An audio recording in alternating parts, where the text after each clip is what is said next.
பிரதமர் Datuk Seri Anwar இப்ராஹிமின் பதிவை நீக்கியதற்காக meta நிறுவனத்தின் விளக்கத்தை கேட்க தொடர்புத்துறை அமைச்சு நடவடிக்கை எடுத்துள்ளதாக தொடர்புத்துறை அமைச்சர் ஃபஹமி ஃபாசில் தெரிவித்துள்ளார். பிரதமரின் பதிவை நீக்குவதற்கான காரணத்தையும் விளக்கத்தையும் தெரியப்படுத்தும் நிலையில் மெட்டா தொடர்பான நடவடிக்கை என்ன என்பதையும் அமைச்சரவை முடிவு செய்யும் என்று ஃபஹமி ஃபாசில் குறிப்பிட்டார்.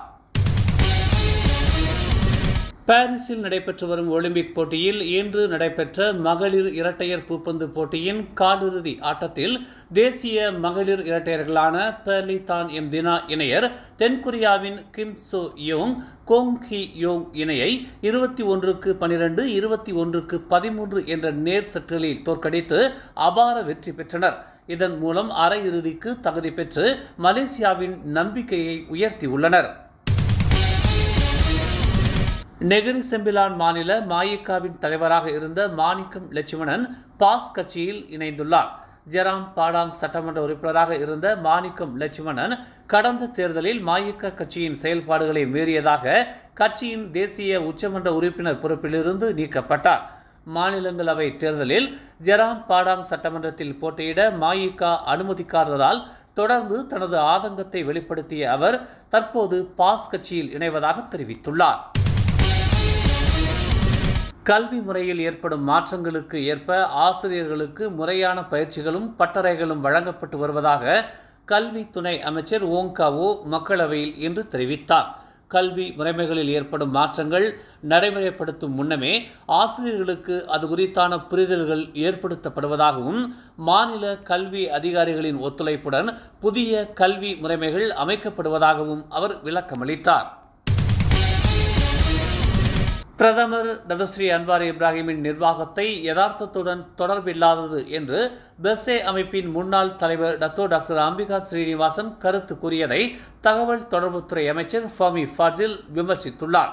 அன்வாரின் நிர்வாகம் அதிகபட்ச சர்வாதிகார அரசு என்று கடந்த திங்கட்கிழமை அம்பிகா தெரிவித்ததாக செய்திகள் வெளியானது. இதற்கு பதிலளித்த ஃபஹமி ஃபாசில் ஆர்ப்பாட்டக்காரர்களுக்கு எதிராக நடவடிக்கை எடுக்கும் அரசாங்கம் இது அல்ல என்று தெரிவித்தார். தம்பூனில் உள்ள பிரதமரின் நாடாளுமன்ற சமூக சேவை மையத்தில் ஆர்ப்பாட்டக்காரர்கள் குழு ஒன்று போராட்டம் நடத்தியது. இருப்பினும் அவர்கள் மீது கண்ணீர் புகை குண்டுகள் மற்றும் தடியடிகளை பிரயோகிக்கவில்லை என்றும் அதற்கு பதிலாக ரொட்டி மற்றும் தண்ணீர் வழங்கப்பட்டது என்றும் அவர் செய்தியாளர்கள் கூட்டத்தில் இன்று தெரிவித்தார். இந்த ஆண்டு சாலை போக்குவரத்து துறையில் நாடு முழுவதும் 7000க்கும் மேற்பட்ட அமலாக்க பணியாளர்களுக்கு போக்குவரத்து அமைச்சு 25 லட்சம் வெள்ளியை கூடுதல் நேர உதவித்தொகையாக ஒதுக்கீடு செய்துள்ளது என்று தெரிவிக்கப்பட்டுள்ளது. மற்ற அரசு நிறுவனங்கள் உடனான ஒருங்கிணைந்த செயல்பாடுகள் உட்பட வழக்கமான நேரத்திற்கு வெளியே பணிபுரியும் அமலாக்க அதிகாரிகளுக்கு இந்த உதவித்தொகை வழங்கப்படும் என்று அமைச்சர் அந்தோனிலோ தெரிவித்துள்ளார். இன்று முதல் அரசாங்க நிகழ்வுகளில் வழங்கப்படும் பானங்களில் உள்ள சர்க்கரையின் அளவு 50% குறைக்கப்படும் என்று அமைச்சரவை முடிவு செய்துள்ளது. இந்நடவடிக்கை ஆரோக்கியமான வாழ்க்கை முறையை மேம்படுத்தும் நோக்கம் கொண்டது என்று தெரிவிக்கப்பட்டுள்ளது. மேலும் மலேசியர்கள் மத்தியில் நீரிழிவு நோயின் அதிகரிப்பு இருப்பதாகவும் மக்கள் தொகையில் 15.5 விழுக்காட்டினர் பாதிக்கப்பட்டுள்ளதாகவும் தெரிவிக்கப்பட்டுள்ளது.